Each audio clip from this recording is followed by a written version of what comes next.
Now playing the Hook and Bridge podcast. I fucking love Kesha. I'm telling you, I'm the worst person to have a podcast. I can barely speak.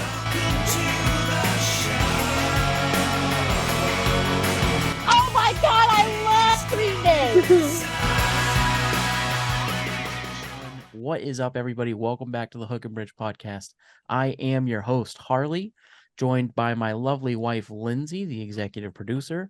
Taylor is at a pep game, so everybody say hi, Taylor. Hi, Taylor. We have a very special returning guest. This is the Cedars Brothers joining us today. We got John and Josh, right? Yeah. Nailed it. So how you guys doing? Good. We're doing good. Yeah, we're right. Still playing music, so we're happy. Yeah. We're gonna talk. I got comments, I got questions. But first, like I was saying right before the show, we've both had a change of scenery. You know, you guys have new backdrop there, and I got new stuff in the studio. You got a new hat. I also got a new hat. His is much cooler. His is much cooler than my hat. My hat's lame. So I know you guys are huge Beatles fans. But I see that backdrop there is actually well, let me see if you guys know. Where did you find that backdrop that you're using? Oh, I think I got that online. Was it Society 6, Society 3, or some website I found that I can get these. I mean, I've got a whole bunch of them. I got a couple Beatles down there. Got a David Bowie over here. So just it was covering up the nasty basement walls, basically. Are you familiar with a little magazine called Guitar World Magazine? Oh, yeah. So I have kept, when I first started playing guitar, obviously, you know, you start playing, you want to get the magazine with all the cool stuff in it. And the first one I got had that exact picture on the cover of all of the albums. And I got it because Pink Floyd's Mother was one of the songs in the back that had the tab that you could learn to play. And I've had that for 15 years, 16 years. Wow. Yeah. Crazy, man. Crazy. Yep, it's below me right now in this file cabinet underneath of me. So that's wild. Cool. Crazy. So anyways, you guys entered the Battle of the Bands this year. You entered with your song that is not released yet, actually, so I'm not going to say the title of it or anything yet. But how did you guys feel about the competition? Did you get a chance to listen to the show? I did not. I did. Did you? Yeah, I did. Yeah, I mean, I felt pretty good just because the other the competition sounded like it came straight out of a professional studio, like straight out of, like it was prepped and wrapped and bubble wrap and bow ties and like sent out, right? And our stuff like was mixed really well. Like we got a professional guy to mix our stuff, but their stuff definitely sounded polished. And so I was like, oh, that's cool. I mean, if that's our competition, I'm fine with that. So I obviously, you listened to the show, so I know you heard all of our comments on your song. And I literally was just listening to some of your other stuff on Spotify before the show. And I told her again that, like, vocally, you sound so much like the Goo Goo Dolls. Like, your vocals sound a lot like the Goo Goo Dolls. It's crazy. Okay. Yeah. And that's a huge compliment. I'm a huge Goo Goo Dolls fan. But there's just there's certain tonalities that you use vocally that is very, very like Iris and Slide and all of those tracks. But that particular song, and I said it on the show before, I actually went back and re-listened to that song 4 times after the show was over. And I told them if I could go back, I would give you guys even more points because your song is one of the only ones that I actually went back and listened to. You and Ellie Tyrannus, and her like pop punk song that she put out. The group that did win, Keep Flying, they're amazing. We do love them. but you guys would have been my second choice for sure. Oh yeah. Yeah. No, I appreciate that. Thank you. Yeah, man. Yeah. That was I think the first song that we first of all that song we kind of threw together kind of fast. It was. Can I say the name of it on the air? Oh yeah. If you're cool with it, it's your song, man. It could have been. Oh. Yeah, and it's not out yet, so I don't have a release date for it yet. We're probably in a month or two, though. Yeah, probably toward the end of October. Yeah. And so yeah, we threw that together kind of fast, and it was kind of one of the first songs that I sat down to the vocal part of it to sat down and record. That I just kind of put it together, and it was within that first like 2 or 3 takes. I was like, fine, it's good. Let's just use it. And yeah, so it kind of has maybe an element of genuineness. Yeah. That maybe I hadn't put in there before.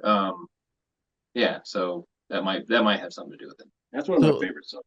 Oh, I love that song. I love the words in it. So the last time you were on the show, you brought me Morning People, which I also loved. And I love that rough draft that you brought to the show. Like, it's my favorite version of the song. I love the one that you put out as well.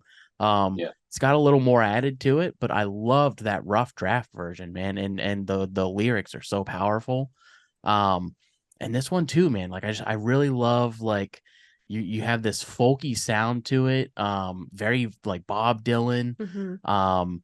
Yeah, man. It was a really good track. Now that being said, last time you guys were on here, I asked you what exact genre do you consider yourselves? Yeah. And I want to ask that exact same question because I want to know where you guys stand on it now. We're probably still as confused as we were. It's hard to say that. I mean, it's been weird. This year we've released just singles instead of doing like an EP or a whole record or anything. And so we had like a little bit of a reggae tune. We had, some Americana stuff. We've had just more rock stuff, stuff that I think of more like 70s rock. We had something that was a little bit more in the electronic realm, but not quite, maybe kind of like emo electronic-y stuff. I don't know. Yeah, I really have. I don't know. I think so. We really want to even like bottleneck this now, but like, I think we were going to record over the winter, and I feel like that's probably going to be veer a little more Pink Floyd-ish. Like you said, and you all said that before, and like, that's probably right. That's probably where maybe it lives. Yeah, my favorite one. I think we played a gig a few months ago, and it was like a night with just original artists, like 4 or 5, about 3 or 4 bands, and there was a guy there with he was a single guitarist, really, really good. This guy was really, really good, and we're playing, and he just looks up at us, goes, "You guys sound like Pink Floyd, Dave Matthews, and John Mayer had a baby." Dude. Like, okay. He also said Dave Matthews. I said Dave Matthews like 20 minutes ago. So we still haven't put ourselves in some kind of genre. I mean, I think we're always leaning toward if we name something, it was Americana Tronica. Yeah, so that's what you said last time. We're still in that range, from A to Z. We're trying to figure out where, how we feel, and when we just pick up on each other's vibes, and we come up with develop the music, and it sounds like it sounds. Yeah. At this point, it's going to be what it is. Yeah. Right. So, obviously, you guys have grown as a group over the past year. Our show has grown and gotten much more structured, and I've gotten better at these interview questions. So, I'm going to ask you the question that I was embarrassed to ask last time. What the fuck is Americana? Because I don't know what that is. Yeah, and that's what, like, I struggle. Like, we've always kind of, since we've struggled with the genre, like, what the hell is this? That's kind of just like the catch-all, like what I've used to kind of like when we go to submit, distribute music, is kind of what. It's one of the boxes you can check. Yeah, it's one of the boxes you can check. It's like more in my head, Americana is more kind of rootsy, more acoustic, more maybe somewhere in between, like, I don't know, country and blues. Yeah. Oh, okay. something like that. Are you familiar with the Wood Brothers? Yeah. More, like so more along like not like gospel, but like kind of like rough gospel, you know? Kind of, yeah, somewhere around that range. So. Yeah.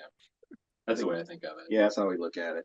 The other question I'm gonna ask you is, I gonna bring it up because you have to, right? You've gotten far more. Political is not the right term. Just wait. Just wait. You'll use that term eventually. Stay away from the iceberg. Yeah, it's not political. Political is not the way I want to say it because it's not political. You're not talking about politics, but like the state of the world. I'm sure there's a much better phrase from somebody that's far smarter than me, but yeah, you nailed it. So why the change? Is it just a personal passion or staying relevant? Yeah, relevant. I think that's the word. Maybe that. Yeah, for me personally, I've just gotten more comfortable with saying stuff that I'm thinking. Mm-hmm.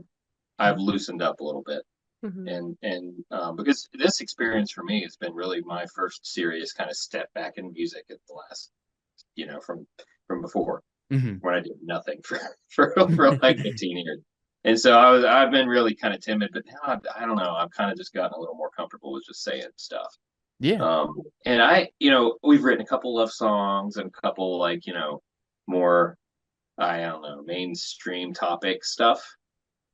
And that's good. And it was fun. And it's still fun to play. But the other stuff is, I think, more present on my mind than that, love songs. And, yeah. So I don't know. What's the story behind Toast? Toast? Yeah. Okay, so I started writing that when Russia invaded Ukraine. Yeah. And we both have backgrounds in the military, and I've been deployed, and you spent a long time overseas. And so like, I don't know, when anything like that happens in the world, it kind of just, I think about it and it kind of just hits me, possibilities, things that can happen. Yeah. So that kind of came out of that. Right. That kind of came out of that. Oh shit, kind of thing. Would you say that was kind of like the turning point for you guys where you were a little more comfortable in kind of leaning towards that? I think even before those two, I think City That Sleeps.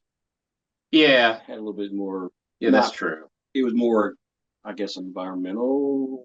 Yeah. It was more veiled too. It was veiled. That was what I was going to say. It wasn't quite as in your face. I feel like Toast was very like, here it is. We just went there. Yeah. Yeah, that's right. Yeah. And I love the confidence too. And it was speaking about a good message that I feel like people need to hear. And it was, I think it's a good switch, Cool. Yeah. Thanks for bringing that up.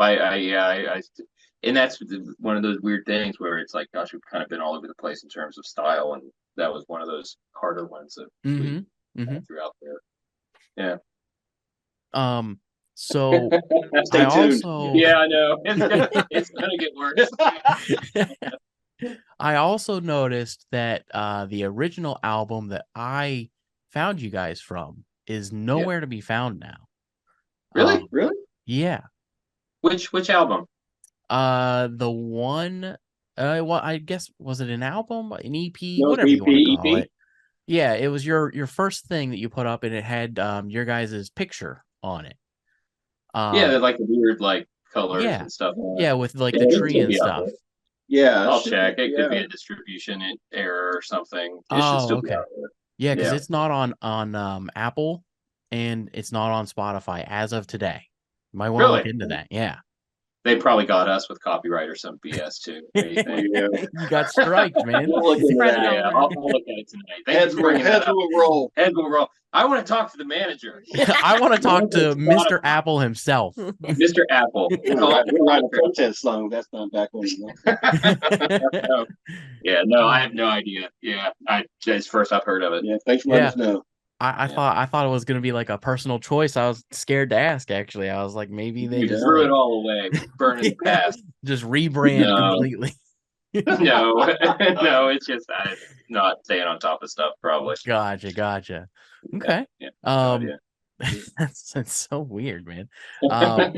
So besides all of that, how has the gigging been going for you guys? Have you gotten to play kind of bigger things now? And I know Toast got some heat there.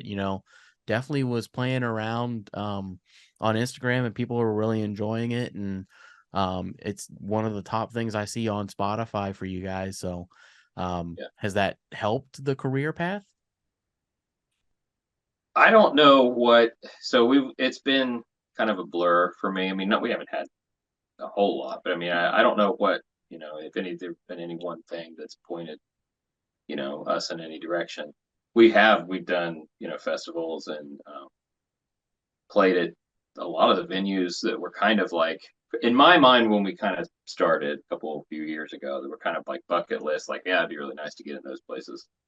There's still some of those we haven't gotten in, but a lot of them we played in a few places. They're like, oh, damn, cool, yeah. All right, so yeah, the gigging, pretty good. This year we advanced as far as some of the venues. Yeah, we're still local. We haven't definitely moved out of Columbus area. We we want to get to Cincinnati and Cleveland and venture into Kentucky and Indiana, but we think it'll come in time.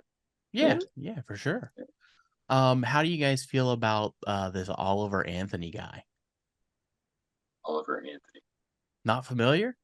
Is this the trending, the guy that wrote the song about the Richmond, north of Richmond or whatever? Yeah.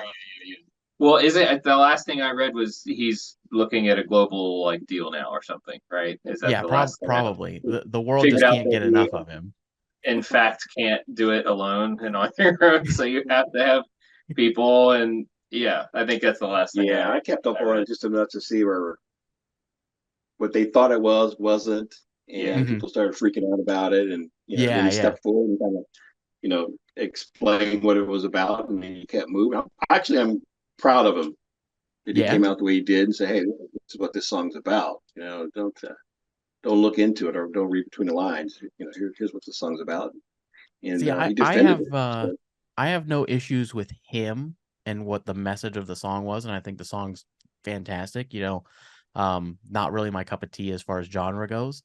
But the thing that I hate as a musician is that overnight this man went from like 500 people knew who he was to the entire nation was like, you have to hear this guy. I know. Overnight, man. I mean, could you imagine the level of success? Like, do you think it'll stick? I think there's definitely a flavor of the week thing going on.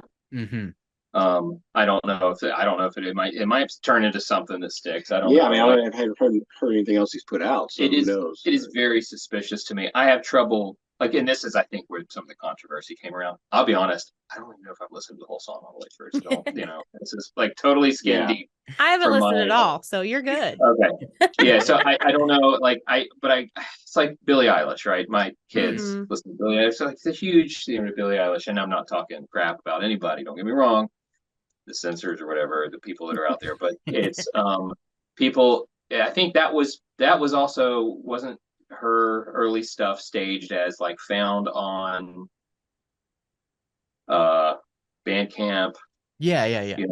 Right. Like, and it's probably could be totally true, but doesn't she also have family in the industry? Like, and then there's like, right, and then you find out like there's but connections happen real quick because of So I don't know. Like but I'm skeptical about friggin' everything. Yeah. So it could be completely genuine and luck of the draw, or there could be money behind it. Yeah, and time will tell. If he puts out some other music and it's people want to listen to it, I don't believe in fate. I have my theory of the flavor of the week thing, man. Like, the thing with the music industry right now is the span of which we are able to listen to music has dropped so drastically that he's not going to be able to stay relevant. He's going to play some massive shows for the next year, and then unless he puts out another #1 in the world song, like he's just going to be another flash in the bucket. He just doesn't have the political atmosphere to stay relevant in this country. And that in itself is going to hurt him. And then being a country artist amongst, as we know, especially from this show, fucking hundreds of country art, like he's not an original sound is the problem. He just has an original message, and I think that's going to live on, but I don't see his career going much further than what it is. I think he blew up way too quick, way too early. Could be. Don't know. You might just get lucky and partner up with some other people and get to the next level. But as a solo artist, he's not going to be Ed Sheeran or anything like that. Yeah. #1s though are like, and I know it's all kind of, some of it's rhetorical, but like they kind of sound the same to me after a while. Like some of them don't. Some of them are like, oh my god, like listen, the Stones new song. Yeah. In love with that. It's not that's their stuff. I mean, it's very Stones. It's not. Is it original? It's from a sound standpoint, not really, I guess, because it's the Stones sound. But you know it's a Stones song. I love 1980s Stones. But a lot of them, like #1s. I mean, I don't know. To me, a lot of them just kind of sound recycled. I'm not talking shit. They just to me, I don't know. So, well, the names just disappear so fast. You can't. How do you feel about the Stones and this comeback? You go. Yeah. I got mixed emotions and feelings about it. I grew up on it and I love the Stones. I don't think I want to see them live anymore. Yeah. I want to keep my vision of the Stones when I see them in 81 or 82, and I just don't want to see, anything below that level. I think Mick's voice is still there. Keith can still play. There's only 3 of them left. Good for them. I mean, I will listen to it all day long, but I don't think I would pay money to go see them live. No. Somebody needs to tell Keith Richards to just sit down. Just stop. Just stop. You can play that sitting down. Most of my heroes they're starting to pass, man, or they're just not.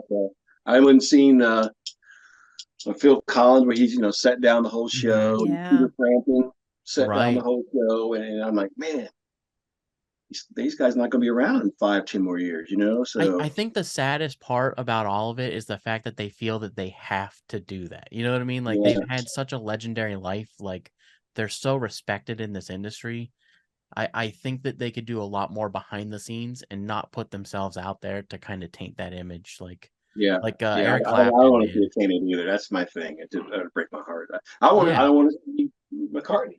As much as I love the Beatles, I don't want to see that version of that. You know what I mean? So it reminded me when I first saw that they were releasing again, and then I heard it and I really liked it. It kind of reminded me of that.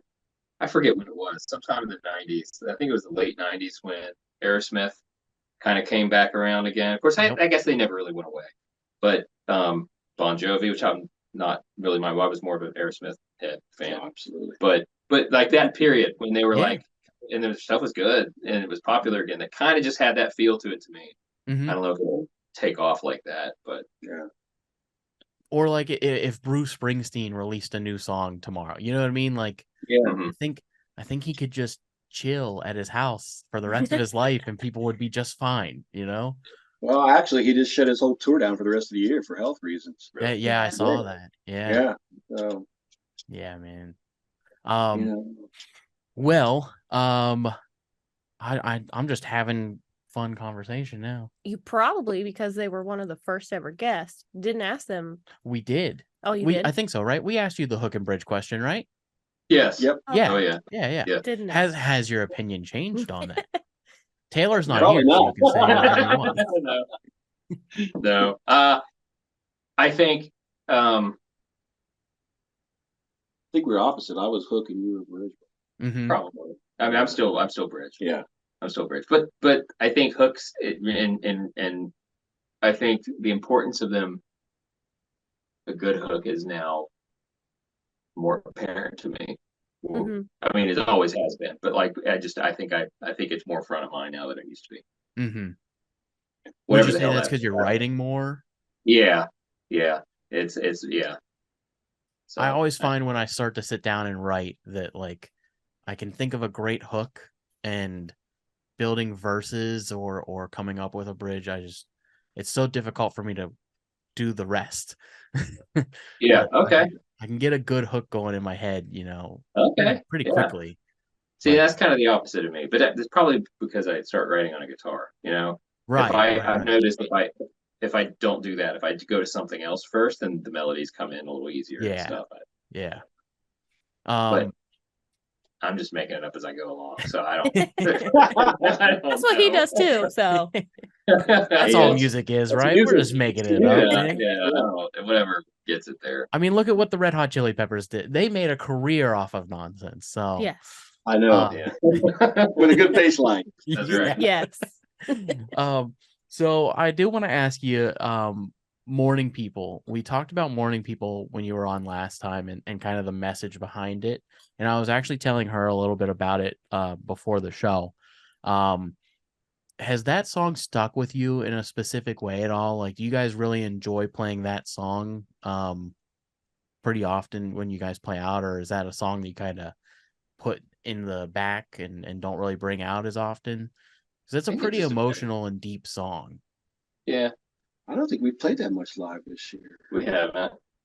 We've had a kind of a varied like set of lineups that we played with though, and a lot of them have been kind of harder rock kind of lineups that kind of thing doesn't fit in as much. Right. But definitely in the longer, 2-3 hour sets and stuff here and there, we definitely bring it up. Yeah, we'll bring it out then. I love playing it. I love playing it, but it I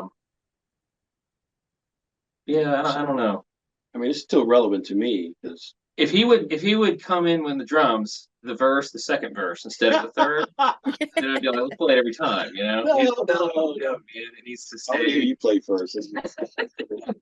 That's my only complaint about that song. Yeah, I mean, it adds to the emotional though. It really adds to that depth and the emotion behind it. I mean, what last time we talked about it, I definitely thought of the song completely different than you. On the show, I was talking about like I thought it was about morning people, like morning traffic and morning getting coffee and driving in traffic and stuff, and you kind of brought up like the deeper message behind it, and you were like, no, it's not really about that. And you talked about like the homeless and the addicts and stuff, and it really just added so many additional layers to when I listened to it. So it sits really deep, man. And I was just curious on like emotionally how you feel after you play that song. Yeah. Something came up the other day when we were playing out, and everybody was kind of introducing their songs. Like this is what this is about. This is what that about. And I've always kind of stayed away from that. And I kind of said that during that set. I kind of like to the way we've developed and written songs so far is just, I have an idea in my head, but I'd rather kind of say what I was thinking about, what I was feeling when I wrote it at the time, where it kind of came from, what it's about. Yeah, some songs are like, that's what that's about. It's obvious, but what it's about, kind of leave it up to interpretation for that reason. Right. Some of my favorite experiences, especially when I was younger, was listening to a song and really not like the words are cool, the melody's cool, everything's cool. I love it. I don't really know what it is, and kind of trying to formulate that in my head. That's kind of what I maybe like to reproduce. Yeah, I think this song still hits home for me because the reason I wrote it, or I started to write it before I gave it to Josh to finish it up, about the homelessness and mental illness and all that. I still see that on a day-to-day basis, right? I can drive down my street, and it's a nice street, and a block away when I make a left to go towards town, it's right there. Right. So I see it. I see homelessness every day. There's people walking around, and that song still hits me when I drive around seeing that. So it's still emotional for me. Yeah. But that's just my personal, because I helped write the song. I still feel it. Right. It's a very special song, man. It really is. It's a very special song. Another thing that came up from the Battle of the Bands was, and you heard this, we were listening to the song, and afterwards Lindsay was just like, I just don't get it. Yeah. But that's an issue for me a lot of times when I listen to music. Like, I always ask him, what was this about? Because I always just listen to the lyrics and sing. I'm more of a singer in music, and he's more of, I listen to the lyrics because I write lyrics. So he always has to explain everything to me. So that being said, I know it's not released yet, but we got to talk about it. What is the message? No, what you said stuck with me. I heard, I was like, yeah, that's probably good. But I should probably, you know, be a little more obvious and when I'm writing, you know, and there's always room to improve. And that's that stuck with me. That's one where I'll just say where I was in my head when I was writing it down. And I think that mostly came from the lyrics anyway. I think mostly came from my head. I don't want to put anything on you. It's his fault. Yeah, I know. I wrote so a certain group of very passionate, very consolidated people from a particular political camp marched in a couple of our suburbs one year, not too long ago, and I was really kind of pissed off about it. And so that was part of it. That was part of it. And the other part of it was I was also at the time kind of dealing with stuff at work and at home and everything, that I just kept running into the situation where I was like, and I say this live when I'm playing it sometimes, and I think I should probably rephrase this, but you know, you run into certain people and they're like, damn, you just got it all figured out, don't you? You just got it all, you just know everything. You just freaking know everything. That's good for you, you know, and just kind of, I just get snarky about it.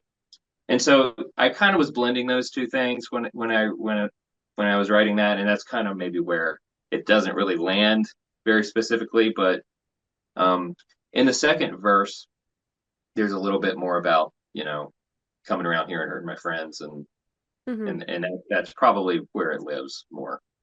Does that make sense? Yeah. Oh yeah. Well, and I think the chorus, right? All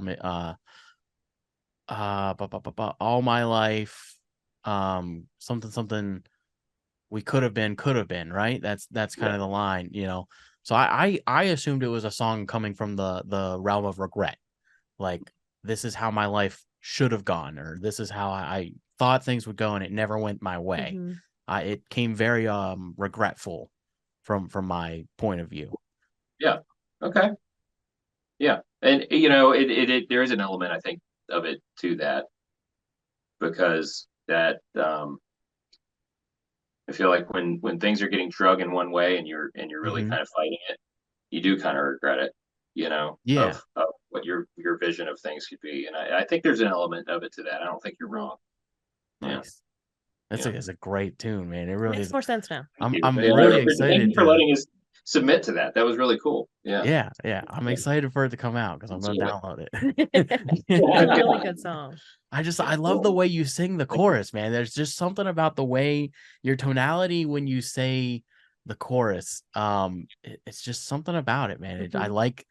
It's very, like I said, Goo Goo Dolls, but also like Mumford and Sons. Like the music is very Mumford and Son-esque, and it's just very like pop folky, and I really dig pop folky stuff. Okay, yeah. Pop folky. That's what we are. Pop folky, yeah. Pop folky. Pop folky, man. Add that to the checkbox too. All right, so we got this fun game planned for you. This is called Mixtape. It's a new game that we found that we really love. We've been playing it a lot lately. Basically, are you familiar with Cards Against Humanity? Yeah. Yes. Yeah. So it is just like that, except these are going to be prompts related to music, and you answer with the title of a song. You can choose to take it seriously, or you can choose to take it very funny. I always take the funny route, but you guys, you are your own people. So, Okay. Lindsay will read it, and then we'll let you guys go first, and then I'll chime in, and then Lindsay. Oh, all right. Turn my brain on. The song that plays during the end of the summer rival camp competition. Moving on. Save me. I don't know. That's not the name of the song. No. Wow. That's tough. Yeah, no. I need caffeine or something here. Say it again. The song that plays during the end of summer rival camp competition. Summer rival camp competition. So like a summer camp competition. And you're getting ready to play a game, and it's a competition against another camp. Yes. Okay. I'm picking up what and you're it's landing. during the competition. It's like Queen and Noble Bites the Dust. Yeah, that's a good one. That's a good one. Okay. Yeah, go with it. Go with that. Go with that, Alex. I'm thinking Twisted Sister. We're not gonna take it. Oh, that's a good one. My good friend D. Snyder. Your good friend. You don't know him yet. You don't know him yet. I emailed him a couple of times. I think of it does count. That's basically he's basically my godfather at you this basically point. know everybody then. That's true. Yeah. And that's not true. I think of Survivor by Eye of the Tiger. Oh, you mean Eye of the Tiger by Survivor? Yeah. Embarrassing. Yeah, that's that's a good one. Yeah. Oh. There's all kinds of anthemic kind of songs. Yeah. I keep thinking, for some reason, this is in my head. One of my kids was like singing it in a really sarcastic way that I don't even know the title of the song, but the Taylor Swift song, "It's Me, Hi, I'm the Problem, It's Me." Oh yeah, the anti-hero. Yep, that's what it is. Anti-hero. We're not Swifties, so we don't know. Yeah, I'm not either. Yeah, I definitely don't own every Taylor Swift album. That's not me. Yeah. Oh. Best song for speeding down the Pacific Coast Highway at sunset. God. Yeah. Sammy Hagar, King Drive 55. Oh, great choice. I have a very similar choice. Yeah. No, the Stones' new song. That's perfect for that. Angry. Yeah. That's a great choice too. Yeah. I feel like you're going to be so mad. I think your pick is the same as mine. Panama, Van Halen. That's exactly what I was going to say. Exactly what I was going to say. You can go Highway to Hell. Yeah. Oh, that's another good choice. Yes. There's a lot of really good driving songs. We are songs, man. It's so it's just there's so much there to work with. You need a good road trip song. Drive by Incubus. Drive by Incubus. That's a great one. Right, yeah. Like that. Ding, ding, ding, ding. That's a good one. Righteously quitting a job, throwing a cheeseburger at your shitty boss. Well, yeah, the take this job and shove it. Yeah, that's the classic. I feel like, or one of them. Yeah, there's this new guy out there, but it's way. Yeah, without. Yeah. I just heard it.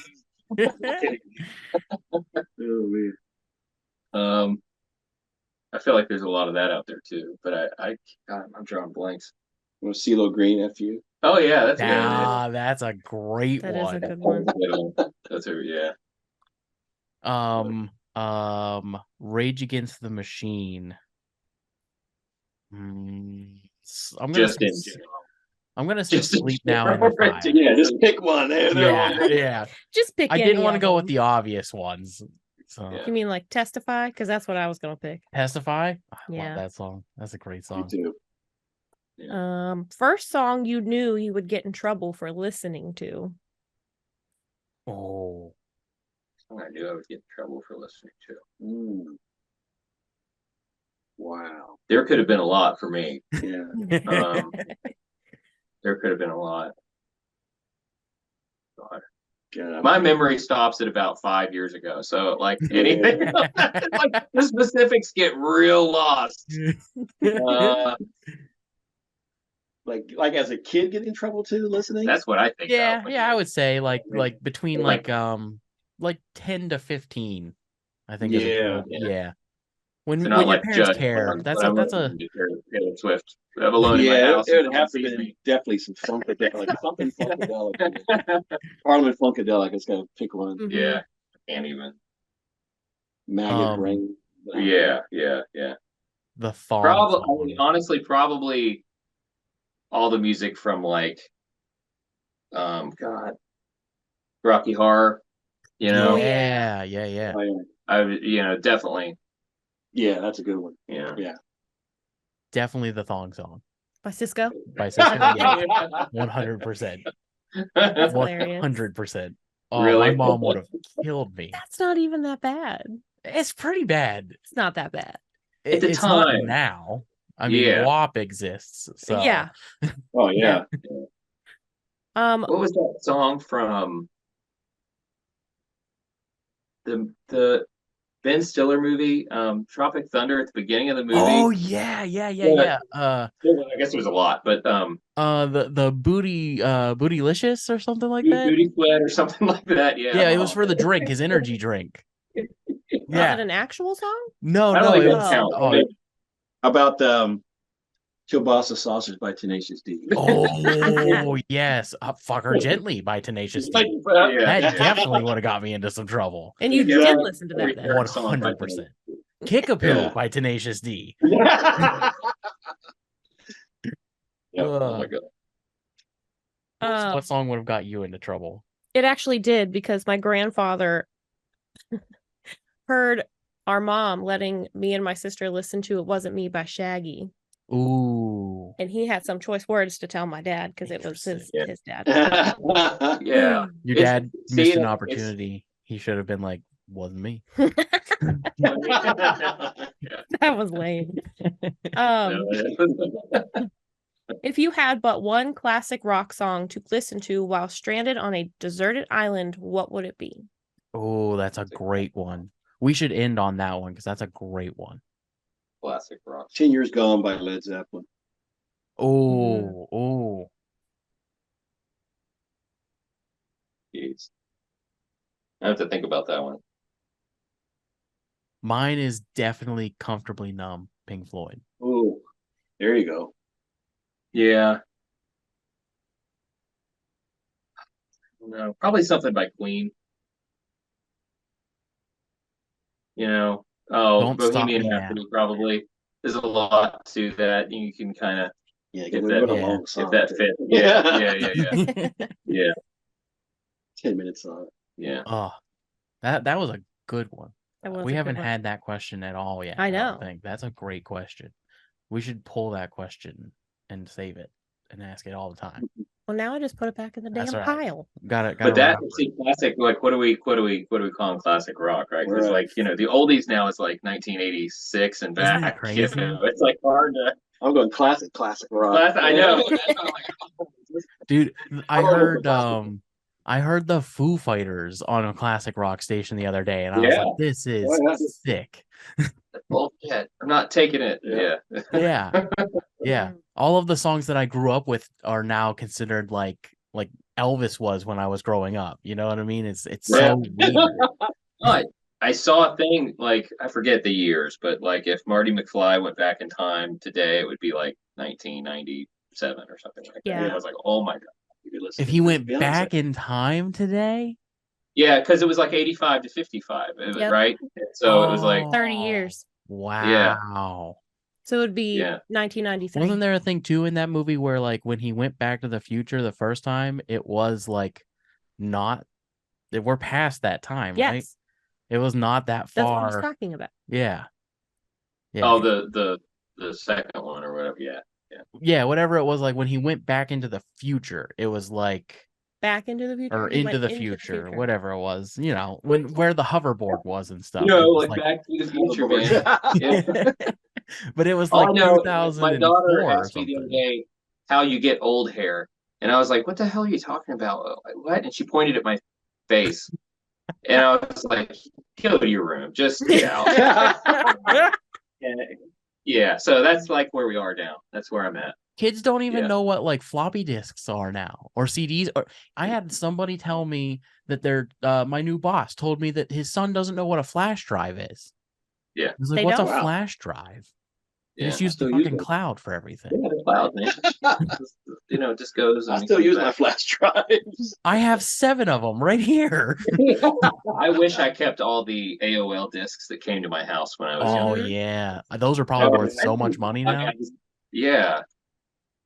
Dude, I have one right here that I use to put the show on when my computer gets full. I just throw the episodes on here. Yeah. But if you're doing video editing and stuff, I have to do everything on external drives. Oh, you have to, man. They're so massive. Why isn't a video 15 gigabytes? It's insane. Mm-hmm. Yeah.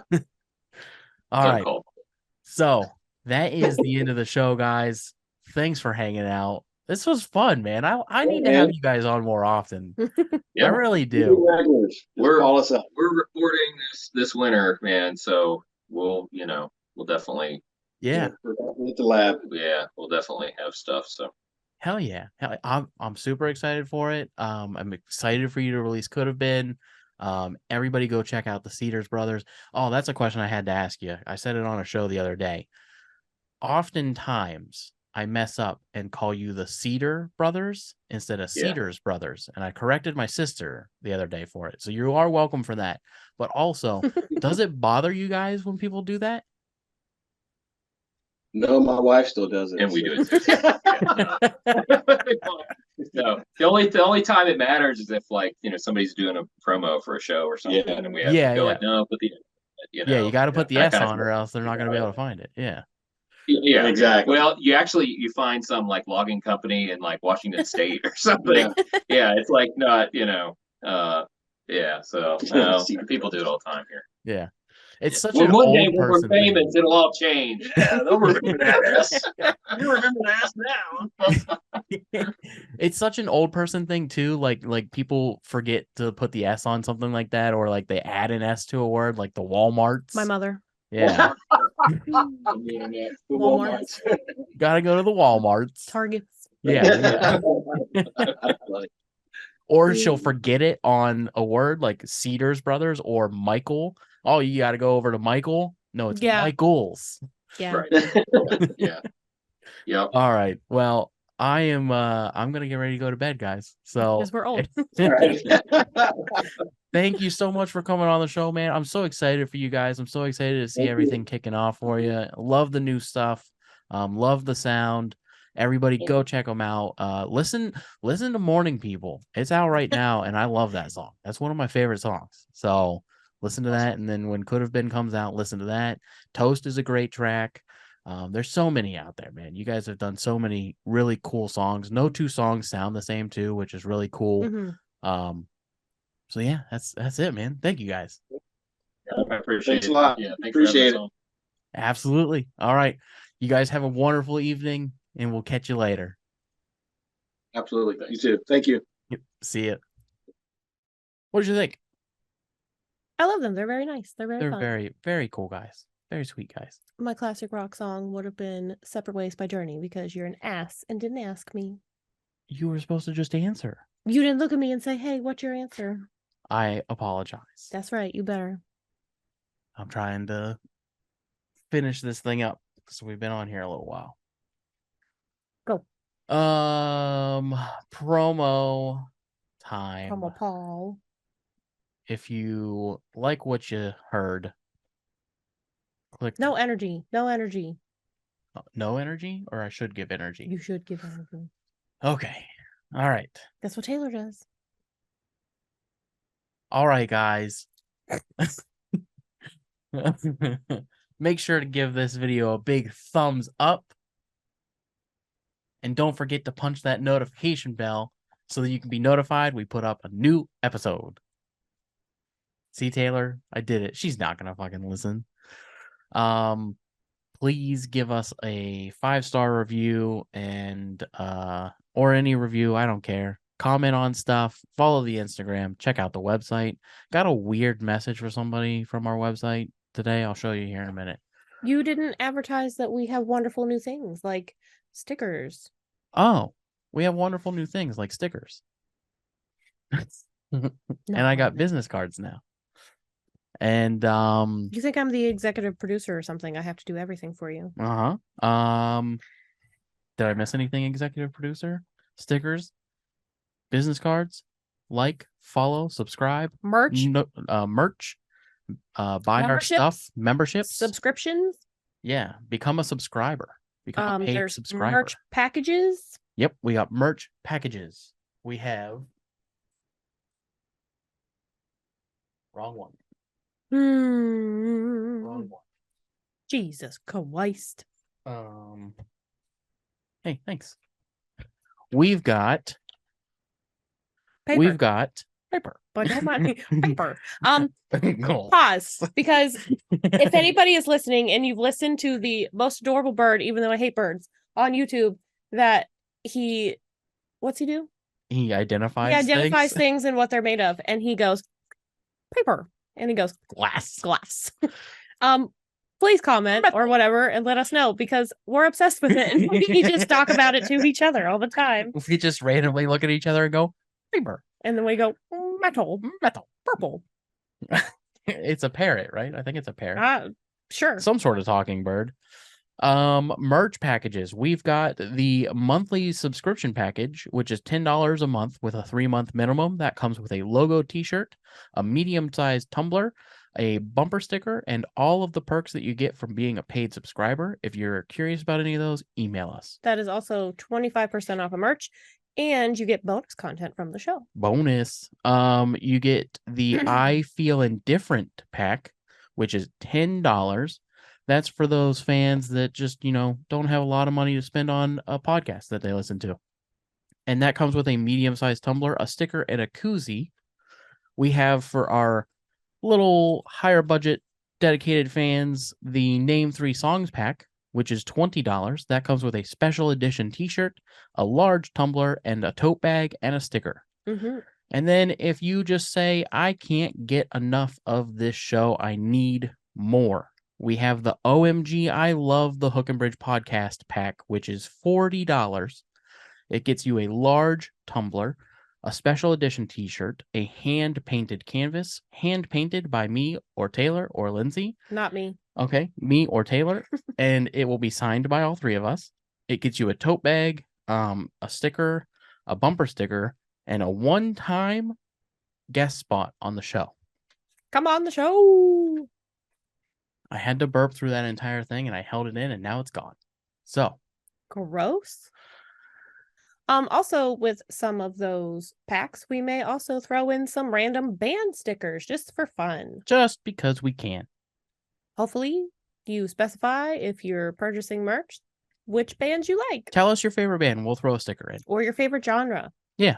Tell us, information. And we'll throw in some stuff. Give us information that we can sell to people. In fact, tell us your mother's maiden name and your social security number. No, don't do that. And sign up for Taylor's Cash App. All right. Don't do that. It's been real, everybody. Peace. I'm going to throw one in for Taylor. I think that's what your painted canvas should be.